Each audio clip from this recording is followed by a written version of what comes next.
Bonjour à tous et bienvenue pour cette nouvelle vidéo. Aujourd'hui j'ai envie de m'essayer à la critique de films. Je reviens tout juste du ciné avec Max et Tom. On allait voir Ready Player One. Max est actuellement chez moi mais il n'a pas envie de participer à la vidéo. Alors j'ai dit que j'allais le mettre dans l'embarras. Il est là. Voilà, il est caché derrière ma télé parce que il a peur de dire des conneries, mais comme je l'ai dit, vu qu'il en dit tous les jours, c'est pas grave. Quoi qu'il en soit, je vais essayer de critiquer plus ou moins ce film sans trop spoiler au début et en racontant absolument tout à la fin parce que c'est un film qui nous a grave hypé. Voilà, c'est parti.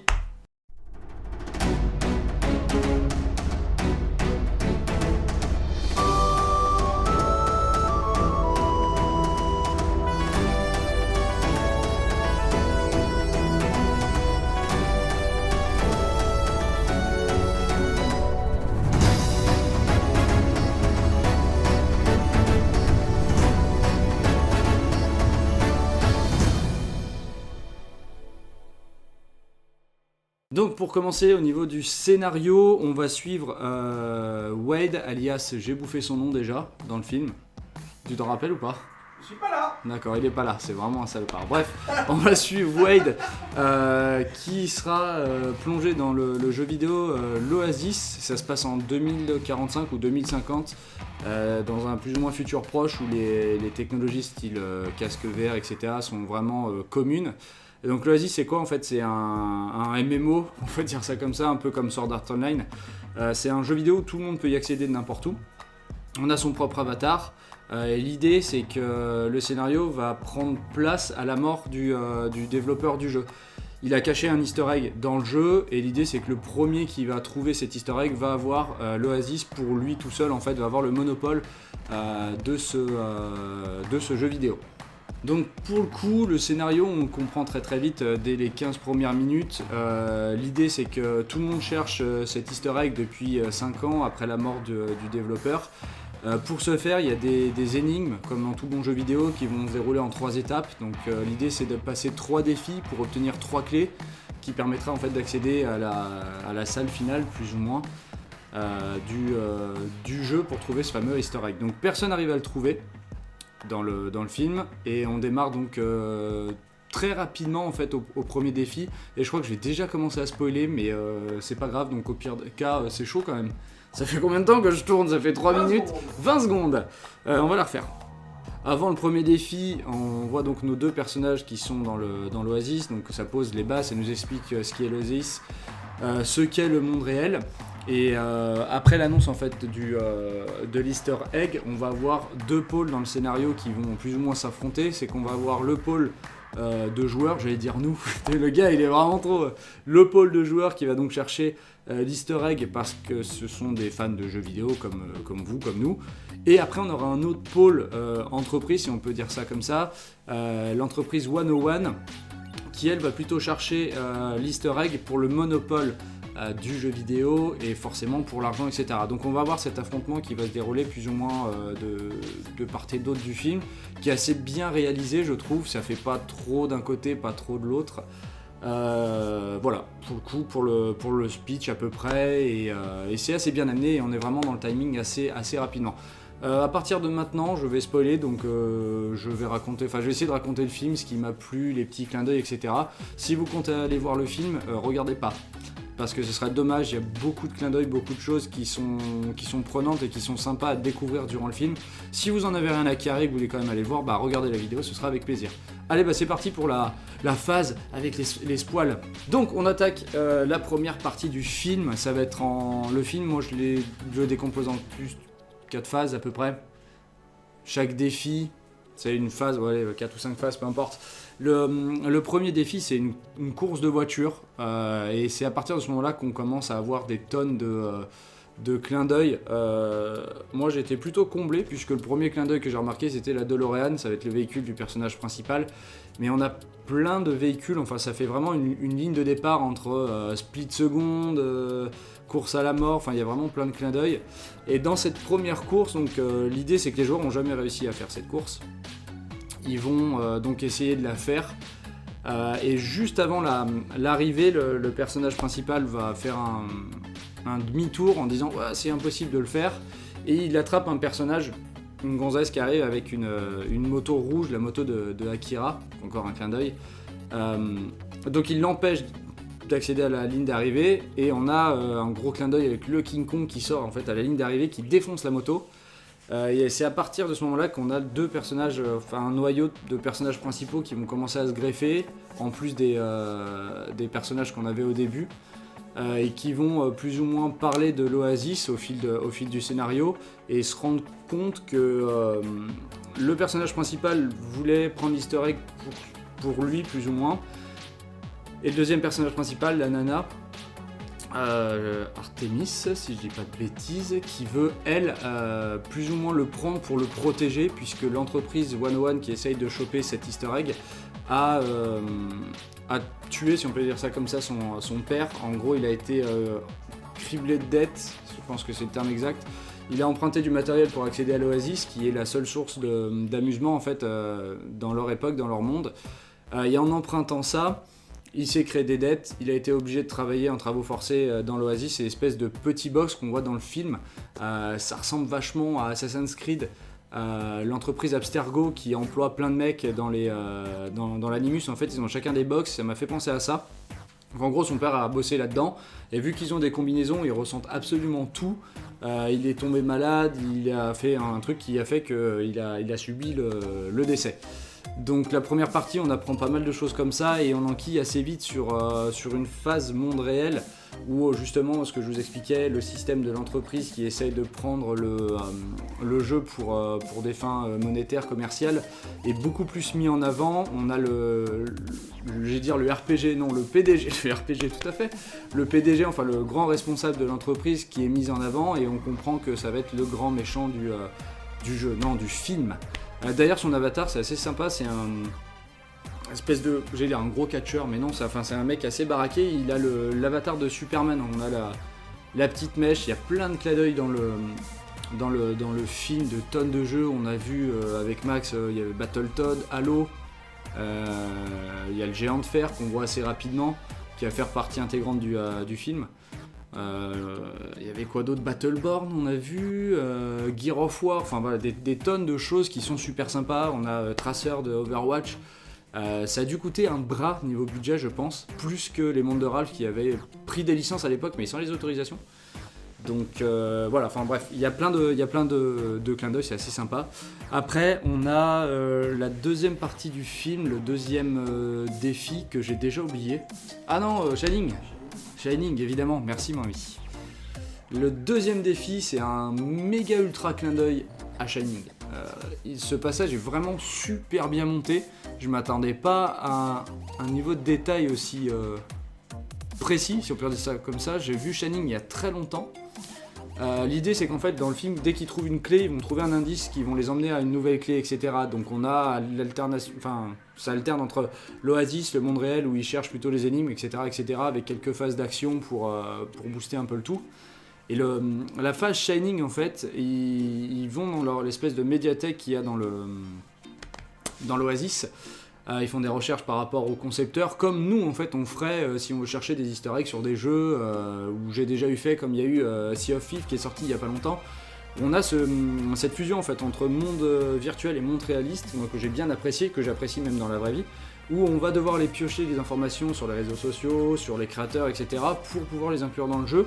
Et ce petit côté-là, la deuxième énigme, en fait, c'est vraiment le rassemblement de ça, en fait. Moi, c'est vraiment sur ça que ça m'a fait penser, que ça a apporté. Autant le premier défi, c'était vraiment jeu vidéo à fond, il y avait la course, ça pétait dans tous les sens. Et là, on commence en fait à mixer un peu ces deux réalités. Les deux personnages principaux commencent à se connaître un peu mieux, à s'apprécier de plus en plus, voire même un peu trop, entre guillemets, pour le personnage principal qui tombe amoureux de l'autre personnage. Et ce système-là est très sympa. Ils vont donc dans la médiathèque où il y a un personnage, un robot, une espèce de domestique en fait, qui les guide plus ou moins, où ils font plusieurs recherches dedans. Et dans cette séquence, en fait, ils regardent pendant une période, je sais plus comment ça s'appelle, mais en gros, ils regardent tous les films qu'ils avaient vus. Et nous, on avait pensé à quel film pour le... Bref, peu importe. Et donc, on s'emmène, donc on s'embarque dans Shining. Donc, on voit qu'ils sélectionnent la VHS qu'ils donnent au mec. Et là, bah, pour le coup, moi ça m'a assez impressionné parce qu'on est vraiment dans le film Shining. On les voit dans l'hôtel. Donc pour le coup, là, entre-temps, ils sont passés à 5. Je ne fais pas tout le détail parce que bon, déjà j'ai tout oublié, mais ils descendent à 5, mais par les escaliers du hall principal du film Shining, en fait, du bâtiment de l'hôtel. Et en très peu de temps, en fait, dans le film, ils arrivent à placer quasiment toutes les plus grosses références cultes de Shining à travers plusieurs personnages pour qu'ils réussissent leur défi pour choper la deuxième clé. On a dès le début un des personnages qui fout le camp, qui arrive dans un couloir, et on a les deux jumelles qui lui disent bonjour Danny et qui partent par l'ascenseur avec ce fameux donc, ascenseur qui s'ouvre avec les vagues de sang. Ce même personnage est embarqué dans une chambre où il tombe sur la fameuse nana qui sort de la douche, qui se transforme plus ou moins en zombie. Et après ça s'accélère assez vite, il y a le labyrinthe à l'extérieur, il y a le fameux coup de hache à travers la porte. C'est assez bien amené, c'est assez fluide. Enfin alors moi je suis pas du genre à je sais qu'il va se passer ça ici, je sais qu'il va se passer ça là, parce que je me laisse vraiment embarquer par le film. Et ça m'a pas plus dérangé que ça de se faire vraiment guider dans ce film Shining. Qui est encore une fois très bien foutu. Quand ils arrivent, en fait il y a un bureau où on a un dessin de clés sur des pages qui s'envolent, donc ils scannent 2-3 trucs pour comprendre que c'est un timer, etc. Mais c'est assez bien foutu, ils font quelques rapprochements dans le scénario entre encore une fois le monde réel et le monde virtuel qui permettent de résoudre le deuxième défi, et j'ai trouvé ce passage vraiment très sympathique. Et on arrive à la moitié plus fin, parce que je veux pas que ça dure trop longtemps. Surtout je dois dire peut-être n'importe quoi, mais c'est pas grave. Le dernier défi, c'est le jeu vidéo de base, c'est ça, c'est l'Atari 2600. Un méga clin d'œil, on va dire, au précurseur du jeu vidéo, vraiment à la base, et c'est sur ça que je terminerai après pour le scénario, pour le fond scénaristique, moi qui m'a vraiment touché, qui m'a vraiment marqué. L'idée c'est qu'en gros ils arrivent dans un truc, j'allais dire le domaine de glace de Superman, mais on est dans une grotte avec un vieux poste cathodique, l'Atari 2600, et à ce moment là du film c'est un peu le cliffhanger, on a le personnage principal qui a malheureusement dévoilé sa vraie identité, donc l'entreprise 101 va essayer de le buter dans la vraie vie pour être maître de l'Oasis. Et on a donc à ce moment-là pas mal de séquences coupées entre le monde virtuel et le monde réel, où on a tous les acteurs de 101, tous les mecs qui bossent pour eux, qui sont sur... ça me fait penser, tiens, encore une fois au film Assassin's Creed, qui sont sur des espèces de mini-bras articulés où ils mettent leur veste pour entrer dans l'Oasis. Donc on a un cercle blanc un peu à la Tron, et dès qu'ils se font tuer, le bordel clignote en rouge, ils sortent et il y a une autre équipe qui vient les remplacer. Donc c'est assez sympathique, et à ce moment-là du film, le personnage est plus ou moins tout seul, il essaye de... Enfin, il a rejoint entre-temps une rébellion, puisqu'il s'est fait repérer, il est obligé de se cacher, ça fait un peu penser pareil à Assassin's Creed avec Abstergo. Et sur le dernier défi, en fait, le personnage principal, le gars qui a l'entreprise, a récupéré via 2-3 trucs un artefact qui génère une sphère de bouclier, et en gros il bloque le troisième défi pour pas que les autres joueurs puissent rentrer dedans, pour vraiment l'avoir à lui. Donc à ce moment-là, il a le personnage... Percival il s'appelle, voilà, parce que ça fait référence à Perceval, au chevalier de la table ronde qui a trouvé le Graal. Donc c'est un gros clin d'œil à ça pour dire que c'est un peu lui l'élu, tout ça. Donc il monte une rébellion, et à ce moment-là c'est le florilège de clin d'œil. On a une espèce de méga armée qui arrive sur une planète de glace devant le bouclier. Il y a des vaisseaux, encore une fois il y avait Battletoad, Halo, donc c'est une grosse séquence de guerre dans le monde virtuel, et entre temps ils se font pourchasser dans le monde réel. Donc on a ce parallèle qui est assez bien foutu. Donc ils se foutent plus ou moins tous sur la gueule, par certains subterfuges, ils arrivent à faire tomber le bouclier pour pouvoir accéder en fait à ce dernier défi. Et c'est à ce moment-là qu'on passe sur le côté un peu sentimental, enfin moi c'est comme ça que je l'ai vu, du scénario, où on plonge un peu plus profondément dans l'histoire du créateur du jeu. Donc les gars font en fait une file d'attente géante, les gars de 101, qui testent un par un, parce qu'en fait dans l'Atari 2600 il y a à peu près tous les jeux, et on apprend que le développeur de l'Oasis a les records sur tous les jeux. Donc on a une équipe dans le monde réel de 101 qui va essayer de définir quel jeu, pour essayer de battre quel record, etc., pour accéder justement à cette dernière clé. Et à chaque fois qu'ils finissent à gagner un jeu, la glace en fait cède sous les pieds des mecs, et ils tombent un par un. Donc ils avancent. Et quand il trouve le bon jeu, qui s'appelle Adventure, qui est le tout premier jeu avec un easter egg, et ça c'est un fait réel, c'est le premier jeu sur Atari, même c'est le premier jeu du monde où il y avait un easter egg, un truc caché. Donc tout le monde se met là-dessus pour essayer de résoudre, essayer de gagner le jeu, etc. Il y a un des gars qui gagne le jeu, mais ça le bute. Donc ils essayent de changer de jeu, ils comprennent pas trop, et c'est là on a une espèce de grosse baston finale où on a le grand méchant, le PDG qui va se battre contre le personnage principal. Et lui, entre-temps, il a récupéré un objet qui s'appelle le cataclysme, qui est en gros un objet qu'on croise dans le film au début. C'est une bombe, quand ça pète, en fait, ça pète et ça rince tout sur le niveau où ils sont, enfin sur le monde où ils sont. Donc pendant le combat, il arrive à l'activer, tout le monde se fait sécher le cul, sauf Percival qui avait une extra life qu'il a un peu avant dans le film, qui est assez bien monté. Moi j'en ai vu un clin d'œil à Scott Pilgrim. De ce côté-là de la salle, on m'a dit ouais, pas trop, mais je veux un clin d'œil à Scott Pilgrim, donc pour moi ce sera ça. Et donc l'idée c'est qu'il va donc respawn sans perdre tous les objets, sans recommencer à zéro. Il finit plus ou moins tout nu, il est juste en t-shirt. Et c'est à ce moment-là qu'il va se mettre sur le jeu et qu'il comprend qu'il ne faut pas gagner le jeu pour pouvoir accéder au défi, c'est qu'il va vraiment... En fait, il faut profiter du jeu, s'amuser, et c'est à ce moment-là qu'il comprend qu'il faut accéder à l'easter egg. Donc il fait le truc, il n'y a plus aucun joueur de connecté, en fait ils sont tous en train de le regarder, donc tout le monde prend conscience plus ou moins que le jeu vidéo c'est pas fait que pour gagner, mais c'est aussi fait pour s'amuser. Il finit par obtenir le défi, il gagne la clé, il accède à la phase finale, à la salle de fin où le développeur en avatar lui propose de signer le contrat pour finir le jeu en fait et récupérer l'Oasis comme c'était prévu. Et là il le fait pas, il lui donne le stylo, il lui dit non en fait je veux pas faire ça parce que c'est ce qui avait plus ou moins pas coûté la vie, mais c'est ce qu'il avait regretté le développeur, c'est céder en fait sa création à d'autres personnes. Donc lui en faisant ça, le développeur lui dit ah bah en gros c'était un test plus ou moins, bravo merci. Et il y a une séquence où le développeur lui parle dans sa chambre et il lui explique, il lui fait un peu pas la morale, mais c'est un peu la morale du film en disant qu'il a créé ça pas pour l'argent, pas pour la renommée, mais vraiment pour que les gens puissent s'identifier à quelque chose, parce que lui-même, et encore une fois un peu comme, enfin moi principalement pour moi, c'est pour ça que je joue aux jeux vidéo, il n'arrivait pas à faire sa marque dans le monde réel, et c'est pour ça qu'il s'est mis à jouer aux jeux vidéo pour être, enfin pas pour être quelqu'un, mais pour pouvoir être plusieurs personnes. Et pour s'amuser, je sais pas comment expliquer ça, mais pour pouvoir s'identifier voilà, à un univers, être quelqu'un dans un univers alternatif, ce qu'il n'arrivait pas à être dans le monde réel. Et moi, à la base, c'est pour ça que je joue aux jeux vidéo, c'est parce que j'arrivais pas à m'identifier, donc j'avais pas mal de problèmes perso, etc. quand j'étais plus jeune.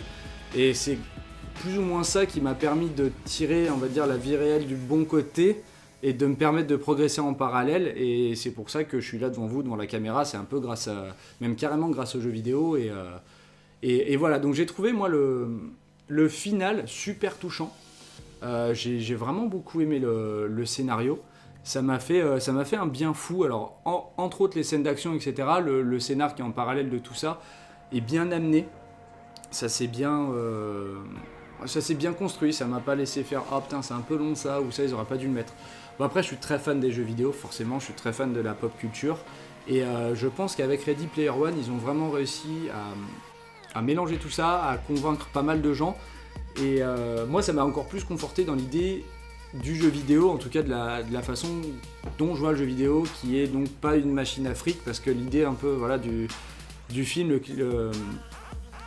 pas le climax, mais enfin le truc de fin, je sais pas comment on dit, je raconte n'importe quoi, mais l'idée finale c'est que voilà, on a l'entreprise qui veut le jeu vidéo pour l'argent, et c'est malheureusement un peu ce qu'on voit nous ici.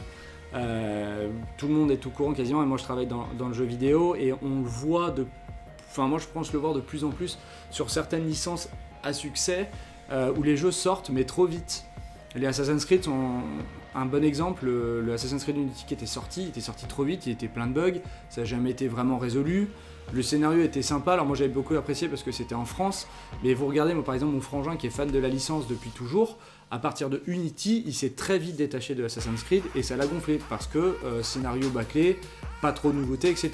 Et le problème c'est ce côté entreprise machine à fric où on fait, mais on pense pas ou pas assez à la qualité du jeu. Moi j'ai remarqué il y a pas longtemps avec Max, etc.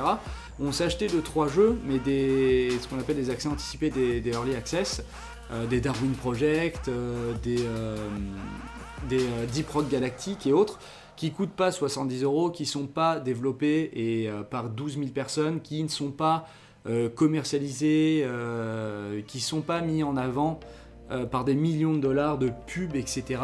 Et qui pour moi sont maintenant, à l'heure actuelle, pas les meilleurs jeux, mais des jeux où on peut plus s'identifier parce que le scénario est beaucoup plus travaillé. Quand on n'a pas d'argent pour tout faire péter à la Michael Bay, on va se concentrer sur les personnages et le scénario. Et moi c'est pour ça que je joue aux jeux vidéo. Pour le scénario, pour l'histoire, et Ready Player One pour moi c'était un peu le même voyage, c'est-à-dire qu'on commence avec beaucoup d'explosions, ça pète dans tous les sens, on a le scénario, c'est verrouillé, maintenant en avant on déroule l'histoire, on déroule les personnages, et moi ça m'a vraiment plu. Donc voilà, je vous conseille, si vous êtes resté jusqu'ici, à voir le film, à revoir même le film. Moi je sais que j'y retourne dans 2 jours avec l'ami Tom et on va se faire péter en IMAX 3D ou je ne sais quoi en version française parce que la synthèse est vraiment très bien réalisée et moi j'avais envie de voir ce que ça donnait. Donc voilà, un film qui m'a vraiment plu, qui m'a beaucoup marqué. Et voilà, c'est tout ce que j'avais à dire. J'espère que j'ai pas dit trop de bêtises, que j'ai pas tout mélangé. N'hésitez pas à me dire si j'ai dit des conneries dans les commentaires ou juste à me donner votre ressenti sur cette vidéo parce qu'encore une fois c'est la première fois que je fais un résumé cinématographique, mais c'est quelque chose que j'avais envie de faire depuis très longtemps sur ma chaîne, en plus du jeu vidéo, en plus du jeu de société. Donc voilà, j'espère très sincèrement que ça vous aura plu. Encore une fois, ce film est génial, retournez le voir, allez le voir si vous ne l'avez pas vu. Et moi je vous dis des gros bisous pour une prochaine vidéo, et ce sera sans doute la suite de Way Out que nous on va attaquer juste après cette vidéo. Je vous fais des bisous, merci à tous, et je vous dis à bientôt, ciao!